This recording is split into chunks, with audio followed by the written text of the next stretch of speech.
ویده مهرما کردستان بریاردای راستاوخو نفتا خو پنریتا درو به ویر بودجه هرم دابین بکت وزارت سامان سروشتی یا حکومت هرما کردستان پیداگیری دکر لسر و چنده حتی دو ماهی سال 2015 روزانه پشکا نفتا هنارتی دیگه نیتا 1 میلیون برمیلا جبلی کو نفته به بوریا ده نیتا درو پشکا دیجی دناف خودا ده فروشیدن اوجی بودانا قرن کمپانی نفتیه. وزارت سامان سروشتی حکومت هرما کردستان بردام تاکید دکر کوچه ریگیر یک بو فرودنا نفتا هرمه ده بازار جهان دا نمایه تاب نها ده گورپانا بغدادایه. اگر پیگیری رکفتن لگل هرما کردستان نبید هرم به خود نفتا خل در وی کمپانیا سومو فروشید. تاکید جی دکر کو کریار نفتا هرمه زیادتر بوینه و حتی خو پشکک جی کمپانی نفته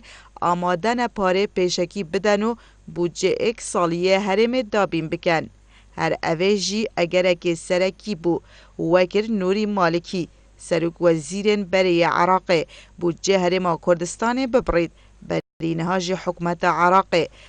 بردوام دجاتیا خور را گهاند بو هم بن هنارتنا نفت راستا و خوش لای حکومت هرمه و افگش بینیا زیده درباره هنارتنا راستا و خویا نفته دابین کرنا بودجه هرمه و جاره سر کرنا قیران آبوری یا هرمه ده دمکه دابو کوتاک گرانتی بو بردوامیا هنارتنا نفتا هرمه رکفتنا 5 سالی بو لگل ترکیه کوچه رک خراوک یان لجنکا دادوریه ده نفتا هبون نینه بو چافدری کرنا رکفتنه اوجی به مترسید هتا زانین بو راگرتنا رکفتنه ده هر دمکه دا کو برجواندیا ترکیه بخازیدن کس نزانیدن که رکفتنا نافبرا حکومت دا هرمه و ترکیه گهشتیه کیوه